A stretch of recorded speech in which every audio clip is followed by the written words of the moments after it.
ഒരു പീഡന കേസിൽ എക്സൈസ് ഇൻസ്പെക്ടർ അറസ്റ്റിലായിരിക്കുന്നു. വാടക വീടിന്റെ ഉടമയുടെ മകളെ പീഡിപ്പിച്ചെന്ന പരാതിയിലാണ് എക്സൈസ് ഇൻസ്പെക്ടർ ജയപ്രകാശിനെ ആലുവ ഈസ്റ്റ് പോലീസ് അറസ്റ്റ് ചെയ്തത്. ജയപ്രകാശിനെ ഇന്ന് കോടതിയിൽ ഹാജരാക്കും. സൈഫുന്നീസ ചേരുന്നു കൂടുതൽ വിവരങ്ങളുമായി. സൈഫുന്നീസ, എന്താ സംഭവം? അരുൺകുമാർ, ഈ ആലുവ സർക്കിളിലെ എക്സൈസ് ഇൻസ്പെക്ടർ ജയപ്രകാശിനെയാണ് ആലുവ ഈസ്റ്റ് പോലീസ് അറസ്റ്റ് ചെയ്തിരിക്കുന്നത്. ഇയാൾ വാടകയ്ക്ക് താമസിച്ചിരുന്ന വീടിന്റെ ഉടമയുടെ മകളോട് അപമര്യാദയെ പെരുമാറുകയും സ്വകാര്യ ദൃശ്യങ്ങൾ വീഡിയോ പകർത്തുകയും ചെയ്തതിനാലാണ് ഇയാളെ അറസ്റ്റ് ചെയ്തിരിക്കുന്നത്.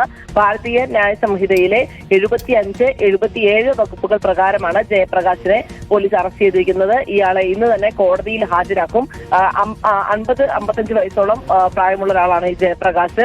27 വയസ്സുകാരിയായ യുവതിയാണ് ഈ പരാതിക്കാരി. ഇയാൾ ഏറെക്കാലമായി ഇവരുടെ വീട്ടിൽ വാടകയ്ക്ക് താമസിക്കുകയായിരുന്നു. ഈ ഉടമയുടെ മകളോട് മോശമായി പെരുമാറുകയും സ്വകാര്യ ദൃശ്യങ്ങൾ പകർത്തിയതിനുമാണ് ഇപ്പോൾ അറസ്റ്റ് ചെയ്തിരിക്കുന്നത്. അരുൺകുമാർ, ഈ സൈഫുന്നീസ, പരാതിയിൽ കഴമ്പുള്ള പരാതിയാണല്ലോ അല്ലേ? പരാതിയിൽ കഴമ്പുണ്ട് എന്നുള്ളതാണ്, പക്ഷേ അത് ബെയിലബിൾ ആണ് എന്നുള്ളതാണ് നിലവിൽ ലഭിക്കുന്ന വിവരം. എന്തായാലും ഇന്ന് കോടതിയിൽ ഹാജരാക്കും. 75, 77 വകുപ്പുകൾ ബെയിലബിൾ ആണ്.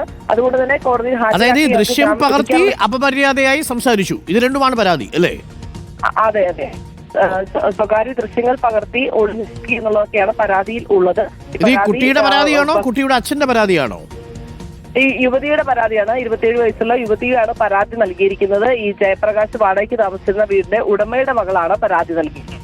ഓക്കെ, അപ്പോൾ ജയപ്രകാശിനെതിരെ ഇപ്പോൾ പോലീസിന്റെ അന്വേഷണമുണ്ട്. പീഡനക്കേസിൽ ഒരു അറസ്റ്റ്. അതിൽ ഈ യുവതിയുടെ സ്വകാര്യ ദൃശ്യങ്ങൾ പകർത്തിയെന്നും യുവതിയോട് അപമര്യാദയായി പെരുമാറി എന്നുമാണ് ഇപ്പോൾ കേസ് എടുത്തിരിക്കുന്നത്. എക്സൈസ് ഇൻസ്പെക്ടർക്കെതിരെയാണ് കേസ്.